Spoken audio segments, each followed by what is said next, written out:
Pada kesempatan kali ini, kita akan membahas mengenai space maintainer, di mana space maintainer adalah alat cekat atau lepasan yang digunakan untuk menjaga ruang akibat kehilangan dini gigi sulung. Prinsip kerja dari space maintainer ini adalah alat cekat atau lepasan yang digunakan untuk menjaga ruang akibat kehilangan dini gigi sulung. Penggunaan alat ini diharapkan dapat mempertahankan ruang bekas pencabutan sehingga gigi yang akan tumbuh di tempat tersebut dapat tumbuh dengan benar. Prematur loss ini akan mengakibatkan gigi tetangganya bergeser karena adanya gaya kemesial dari gigi posterior yang erupsi pada anak yang sedang dalam tahap pertumbuhan dan perkembangan. Penggunaan space maintainer diharapkan dapat mempertahankan ruang bekas pencabutan sehingga calon gigi yang akan erupsi di tempat tersebut dapat tumbuh dengan benar. Adapun kriteria space maintainer yang ideal yaitu yang pertama menjaga seluruh ruang yang terbentuk pasca kehilangan gigi sulung, konstruksi sederhana dan ekonomis, kuat menahan gaya fungsional, mudah dibersihkan, mudah disesuaikan dan tidak mengganggu fungsi bicara, pengunyahan, dan penelanan, serta tidak mengganggu erupsi normal gigi pengganti. Kemudian, space maintainer dapat diklasifikasikan menurut Anchorage dan Sport, di mana diklasifikasikan menurut berdasarkan fungsinya yaitu fungsional dan non-fungsional. Sedangkan menurut klasifikasi berdasarkan kegunaannya yaitu ada aktif, pasif, dan ada juga yang kombinasi. Sedangkan klasifikasi space maintainer berdasarkan cara pemasangannya yaitu ada removable, di mana removable ini adalah space maintainer yang dapat dilepas dan dipasang oleh si pasien sendiri, diindikasikan pada pasien yang kooperatif ya, dan dapat membersihkan platnya sendiri. Kemudian ada juga semi fix. Nah, ini adalah space maintainer yang terfiksasi pada salah satu sisinya, yaitu ada pembagiannya seperti crown distal shoe space maintainer, ada crown loop space maintainer, ada band loop space maintainer. Sedangkan yang terakhir ada juga fix space maintainer, di mana ini terfiksasi pada kedua sisi, terbagi atas lingual holding arch space maintainer, dan ada juga nunge holding arch.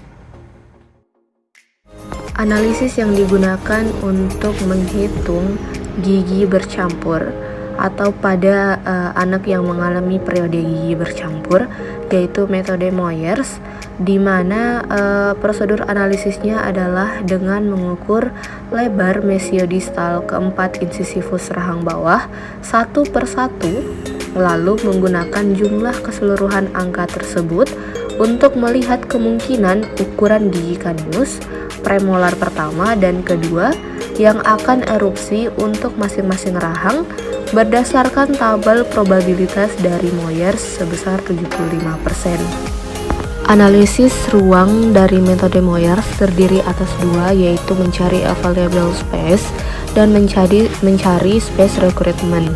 Nah, available space ini merupakan ruang yang tersedia antara distal gigi I2 permanen ke mesial gigi M1.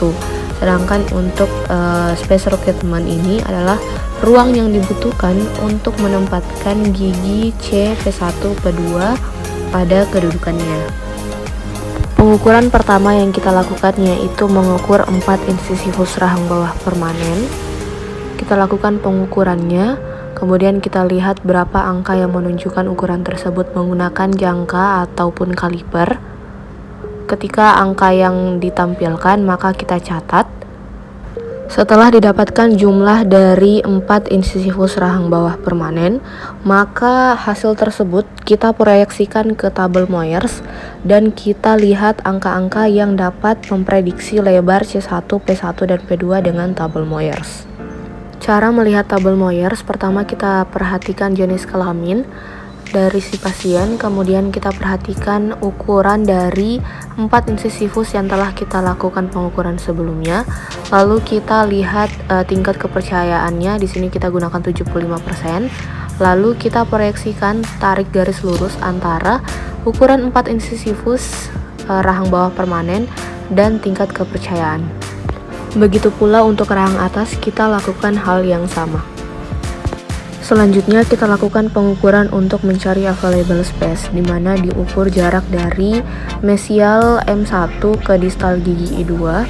Dilakukan pada keseluruhan regio, baik regio kanan maupun regio kiri, dan rahang atas maupun rahang bawah. Setelah didapatkan hasilnya, maka dilihat menggunakan kaliper berapa angka yang menunjukkan lebar dari M1, mesial M1 ke distal I2. Lalu kita lanjutkan pengukurannya hingga seluruh regio telah dihitung. Setelah itu, catat masing-masing angka yang ditunjukkan pada kaliper di masing-masing regio untuk ruang yang tersedia atau untuk available space, kemudian dikurangkan atau dioperasikan dengan ruang yang dibutuhkan atau angka-angka yang telah kita dapatkan tadi berdasarkan proyeksi di tabel Moyers. Setelah itu, ketika didapatkan selisih ruang, maka hal tersebut adalah selisih ruang yang kita dapatkan.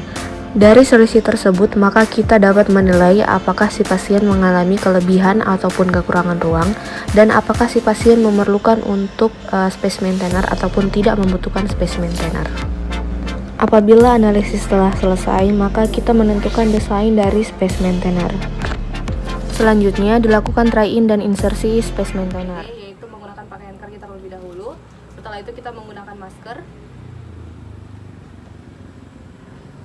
lalu kita gunakan handscoon. Kemudian setelah itu kita mengatur posisi operator dan pasien serta memakaikan APD atau apron kepada pasien. Posisi operator berada di depan kanan pasien. Setelah itu kita menginstruksikan pasien untuk berkumur terlebih dahulu. Iya, silakan berkumur, Dek. Kemudian kita melakukan pemeriksaan terlebih dahulu ke seluruh rongga mulut pasien.